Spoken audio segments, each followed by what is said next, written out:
Garrett Blevins here with an overview of days 2 and 3 of week 8. There were some exciting lifts on this week that I'm happy to share with you. I have just a little bit of footage from the bench only day. On this day, you see here I have a 4x4 of competition bench, 4x4 of close grip bench, and mixed in there is some rowing movements and some chin-ups. So not a whole lot going on this day. One thing I'll note is that I was really off on my form this day. You'll notice my elbows in the bottom position kind of wiggle around a little bit on some of these sets. That set was a little better except for the last rep. But if you're going to have that elbow move forward and then flare backwards, you're going to bleed a lot of power out of the lift because it's not as smooth as it could be. On the touch and go reps, I moved better, but really I was just over tucking a little bit. I cleaned it up a little on that last rep, but it was a little slow. Those are the types of things that I look for anymore because I really want the elbow to be tracking down and back up in about the same fashion. You'll see here that this was not a great day for me. I'm flaring a little bit too early on my close grips, and that causes a lot of slowing at lockout.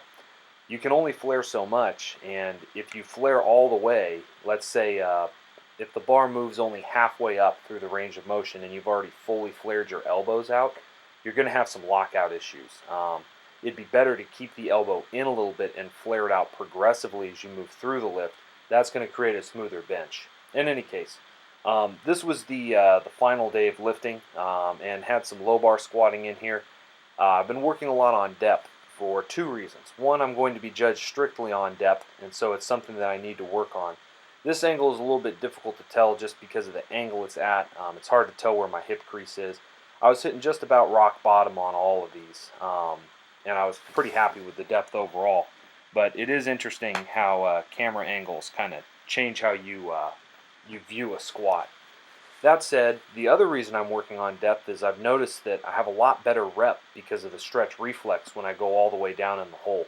And the best way for me to do this is not to use as wide a stance as I can, but to bring my feet in a little bit more.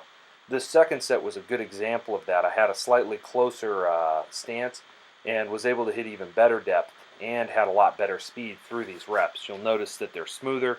I'm able to stay a little bit more upright, and I'm feeling pretty good about squats in general right now. 550 earlier in this training cycle when I was under a little bit more of a fatigue debt was a kind of daunting weight. Now these 3 sets of 4 were pretty much a piece of cake. This final set I've brought my stance in just slightly more. Sometimes I don't always do that on purpose. I just set up a little different. But depth on these was good as well. I was happy with it. I probably should get a side angle one of these times when I do this back angle so that you can compare what the depth really is from kind of hip level side. That's the only way to really tell what kind of depth you're at. Now, as the name of the video implies, here's where the heavy benching comes in. This is 415, piece of cake. This is followed up by 2 doubles with 445, and I'm very happy about these. These moved very well. I would say RPE 7.5, maybe 7. I don't know. It's kind of hard to tell. I know I had 2 reps left on that set, maybe 3. I don't know. It's kind of hard to tell with some of the benches, especially since I'm really good at grinding out heavy benches. That's really the only lift I can grind out right now.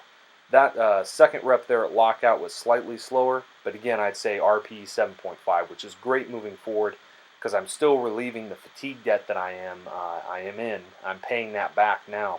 And so every week my strength levels are increasing, and hopefully that will continue all the way into the meet and be able to hit some pretty good PRs.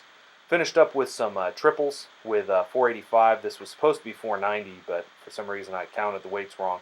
I misloaded the bar a couple of times on this workout. Maybe the heat was getting me, but in any case, they moved well.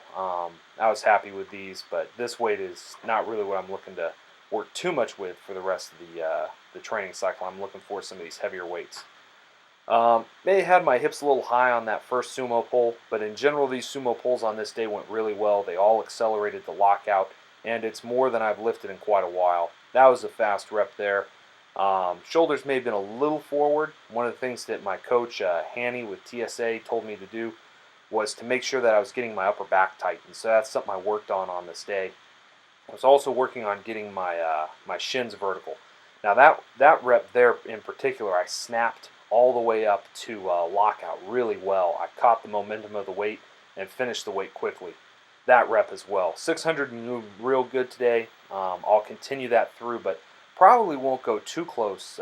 Maybe even get up into the opener range a little bit with deadlifts, but not going to go too heavy this training cycle. Really building that strength with low bar squats more than a lot of sumo work itself to save my hips. In any case, this was a good day for deadlifts. I was happy with it. Finished up the week with some close grips. Started with 365 for some sets of 3. These moved a lot better. If you look at my elbows, you don't have that same amount of flaring out of the bottom of the lift on this day. And so I had some drastically different strength levels. Notice here, there's just not that same flaring. You see a little bit of flaring, but it's uniform as the lift goes throughout. And that's why I don't have a sticking point on these. That's something to pay attention to. If you panic under a bench press and you flare too soon, you're not going to be able to lock it out as well. And 385 moving here moved really well. I paused it there on the last rep longer and was still able to finish it probably at an RPE 7. That said, I wanted to talk today about is there such a thing as a moral law? And what I mean by a moral law is there a principle that underlies all behavior that all human beings know about? This would be, if you look back the last video, an a priori sort of thing, a self-evident truth that all people and all civilizations come to. And many people will say, well, of course that doesn't exist. There are different cultures at different times with different issues of morality. But I would argue that there are some areas where they are not different. Some areas where we are, in fact, very similar. We might think of it as like a law of decent behavior. Now, let's pick an example from American history, somewhat recent. I mean, not super recent, but the Salem witch trials, for example, where they're looking to find who witches are, and then they are going to kill them. And we realize this is crazy today because we don't believe in witches.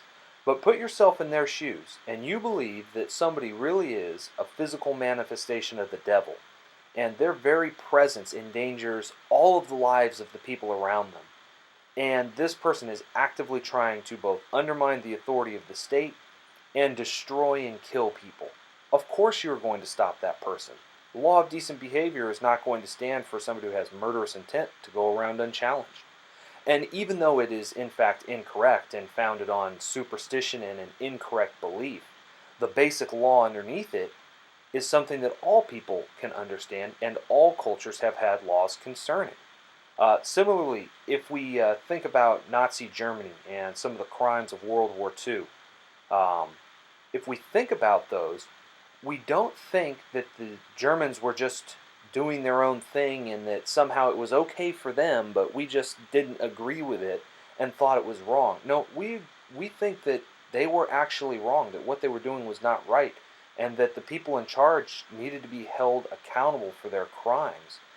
They were guilty of breaking a law, a basic human rights violation.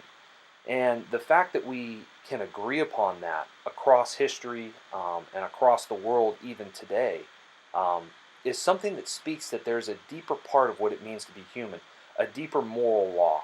I'll be speaking more about this in future videos. It can get a little long, so I'll give you some more examples of what I'm talking about. But I'd be interested if there are anybody out there that thinks there is not a moral law that undergirds all human civilization throughout all history, and if so, what their explanation is for that. So anyways, I hope you all are doing well out there.